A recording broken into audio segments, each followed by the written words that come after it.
नागपुरातील रात्री रस्त्यांवरच्या लोकांकडून जबरदस्तीने मोटारसायकल चोरीच्या घटनाही वाढत चाललेल्या होत्या आणि त्यासाठी नागपूर पोलिसांनी रात्री गस्त वाढवून रेकॉर्डवरती असलेल्या गुन्हेगारांच्या चौकशीला सुरुवात केली होती।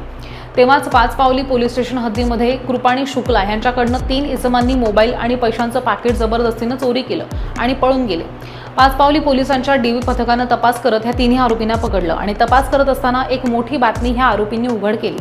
पाचपावली, गणेशपेठ आणि हुडकेश्वर पोलीस स्टेशन हद्दीतील मोटरसायकल, ई-रिक्षा आणि ई-रिक्षांच्या बॅटरी सुद्धा चोरी करत होते। आरोपी राकेश झोडापे, पियुष साळवे आणि गणेश बुर्डे ह्या तीनही आरोपींकडून 5 मोटरसायकल, 1 ई-रिक्षा आणि 4 बॅटरी असा एकूण 5 लाखांचा मुद्देमाल पोलिसांनी ताब्यात घेतलाय।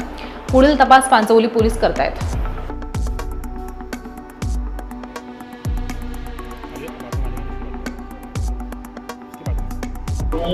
वाहन चोरी, ई-रिक्षा चोरी आणि बॅटरी चोरी अशा गुन्हा ओपन करत आरोपीला ताब्यात घेण्यात यश मिळाले। काय नेमकं माहिती आहे, कोण आरोपी आहे, कितीचे मुद्देमाल जप्त झालेला आहे, किती आरोपी आहे, काय सांगता? पोलीस स्टेशन पाचपावलीच्या हद्दीमध्ये 12/6/25 रोजी रात्री साधारण एक इसम आहेत, ते जे राहणारा उत्तर प्रदेश येथे आहेत, तुफानी कृपाशंकर शुक्ला हे आपले नातेवाईकांना भेटण्यासाठी नागपूर येथे आले असता रात्र झाल्यामुळे जेवणाच्या शोधामध्ये होते। गाडीवरून जाणारे 3 इसम त्यांच्याजवळ आले आणि त्यांना शिवीगाळ करून मारहाण केली। त्याचप्रमाणे त्यांच्याकडून एक मोबाईल आणि त्यांचे जे पाकिट होते, पाकिटामध्ये 5,000 रुपये आणि इतर डॉक्युमेंट घेऊन ते तिथून पसार झाले। त्यानंतर आमचे डीबी पथक रात्री गस्तवर असताना त्यांनी त्यांचा शोध घेऊन 3 आरोपी सदर 2 व्हीलरमध्ये होते, त्यांना ताब्यात घेऊन त्यांची चौकशी करण्यात आली।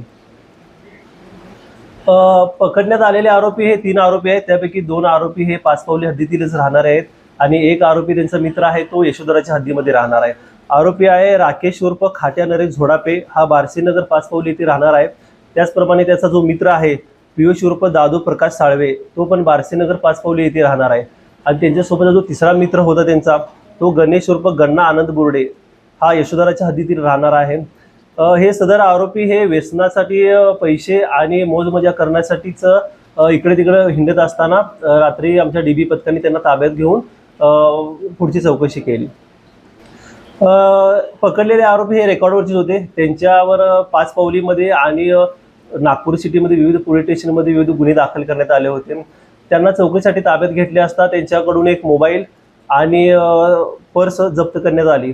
त्यानंतर त्यांचा PCR मध्ये असताना आणखी गुन्ह्याची उकल होण्याच्या उद्देशाने त्यांची चौकशी केली असता पोलीस स्टेशन पाचपावली येथील यापूर्वी अपराधावर असलेले 3 गुन्हे जे 2 व्हीलर चोरीचे होते, ते 3 गुन्हे उघडकीस करण्यात आले।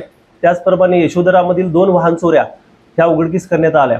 त्याचबरोबर गणेशपेठ हद्दीतून एक ई-रिक्षा चोरीला गेली होती, ई-रिक्षा सुद्धा उलगडा झालेला आहे। त्याचप्रमाणे हे आरोपीकडून ई-रिक्षाच्या बॅटऱ्या आणि हे वारंवार चोरी करताना आढळून आल्यामुळे त्यांना ताब्यात घेऊन साधारण 4,49,000 रुपयाचा मुद्देमाल त्यांच्याकडून जप्त करण्यात आला आहे। या कारवाईमागे माननीय वरिष्ठांचे सहकार्य घेऊन माननीय वरिष्ठ बाबूराव राऊत साहेब, तसेच प्रभारी पोलीस निरीक्षक राहुल वाडवे साहेब यांच्या मार्गदर्शनाखाली जी प्रकाश पवार यांची टीम आहे, पोलीस हवालदार प्रकाश पवार, त्याचप्रमाणे पोलीस हवालदार प्रकाश पखान, वासुदेव जयपूरकर, अंकुश राठोड, त्याचप्रमाणे नितीन लोखंडे, आशिष बावनकर आणि प्रीती थोरात यांच्या पथकाने ही कामगिरी केली आहे।